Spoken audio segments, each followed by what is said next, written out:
Yun mga guys, for today's video mga guys, yun, bali try natin kung maalis natin yung red na lumalabas dito sa panel board mga guys, dito kay Sky, kay Click. Check natin yung battery, baka madumi lang or kailangan lang siya ng dinis para kinalawang. Kaya tinanggalan natin yung mga mat cover niya sa mat footboard yan, tinanggalan natin. So ito, babaklasin na natin to, yung tornilyo na to. Hopefully sana maayos natin kasi mahal din talaga ang battery. Nag-canvas ako is 1,450. So papatak na rin siya ng 1,500. So try natin. Baka kailangan lang ng linis tong battery natin. Yan, tanggalin na natin tornilyo ito mga guys.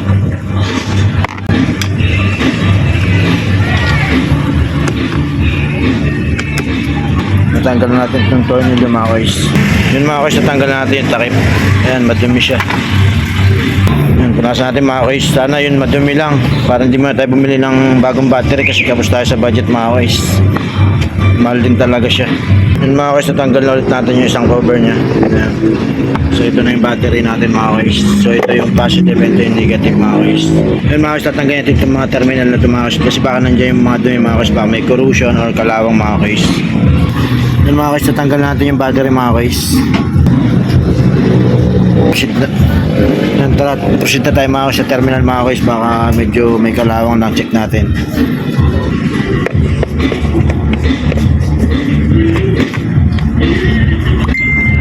Yung mga guys, linisan lang muna natin tong magayin din ng battery. Yun mga guys, may nakita tayo ditong konting kalawang, so try natin tanggalin yun mga guys. Ayan, nilinisan natin siya ng basahan mga guys. Yun mga guys, nabait na natin yung battery mga guys. So ito yung negative and ito yung positive mga guys. Ayan, plus and ito yung negative. Alright, so yun, nakabit na natin yung battery. Bago natin ibabalik yung cover na ito mga guys, balik yung cover na yun, is check muna natin yung panel board mga guys kung makawala na yung red mga guys. Ayun mga guys, nawala na yung red. So try natin i-start mga guys. So gumana na siya, wala na yung red kung nakikita nya. Ayan, ayun, lumabas pa rin yung red. So talagang hindi na natin mapalit ng battery mga guys kapag kaganyan. So ginawa na natin yung lahat mga guys, nilinisan natin yung battery ng battery natin mga guys, indicator sa panel board mga guys. So need na talaga natin palit mga guys kasi baka itirik pa tayo ng motor natin mga guys. Pero kahit lumalabas yung red na yun mga guys, naka-start siya, yung nakikita naka-start. So check natin yung voltmeter mga guys. Ang pag-check ng voltmeter mga guys, click nyo lang tong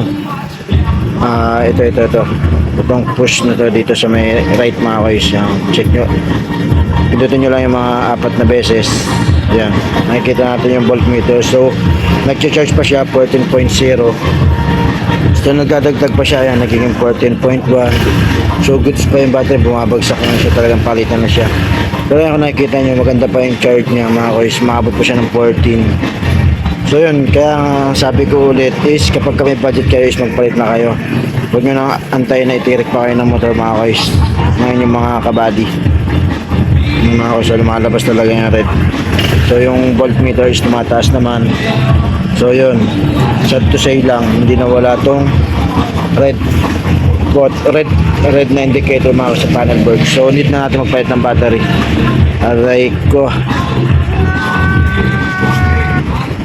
So yun mga guys, sad to say, so hindi na wala yung red dito sa panel board natin mga guys, yung red indicator. So need na talaga natin magpalit ng battery. Pero okay lang kasi sulit na rin naman yung gamit natin sa battery natin. Ayan, nakabit ko ng cover, balik natin yung battery.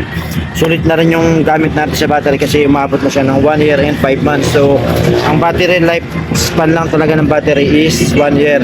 So umabot siya ng 1 year and 5 months. So yun, thankful pa rin tayo doon kasi kahit paano tumagal yung battery natin. Compare sa iba, may tropa ako, nagpalit na siya sa bayan nitong motor ko na may sa amin. Yun, 9 months pa lang yung motor niya is nagpalit na siya ng battery. So kaya thankful ako dito kay Sky kasi umabot tayo ng 1 year and 5 months. So iwan ko lang sa iba kasi yung iba maabot din yata ng mga 2 years. Ewan ko kung paano nila na ano, kasi depende rin talaga sa quality ng battery. Pero ito kasi, stock naman yung battery natin. Pero okay lang, thankful ako kasi nga, maabot ng 1 year and 5 months yung battery natin mga koys. So, goods na rin yung kasi ang battery lifespan niya, ulitin ko, is 1 year lang mga koys. So, kapag ka maabot na siya ng 1 year mahigit, so yun, napaka-bless nyo na mga koys kasi napakaganda ng inyong battery. Pero ako talaga, okay na sa akin yung 1 year and 5 months. So, yun, wait na siguro tayo magkapera, bibili na tayo. Pero, ewan ko lang, babudget na talaga natin to kasi hindi na natin palit ng battery kasi baka itirik pa tayo mga koys kung saan ito ni Sky. So dating motor, need na talaga tayo magpalit mga koys ng battery. Alright mga koys, hanggang dito na itong video na to. Salamat sa panonood. So ganun lang, kapag gusto niyo mag-check ng condition ng battery niyo mga koys, check nyo lang, baka may sobrang dumi lang kaya lumalabas yung red dito sa indicator panel natin. So ganun lang mga koys kung paano mag-check ng condition ng inyong mga battery. Alright mga koys, lagi mag-iingat and drive safe always. Peace out.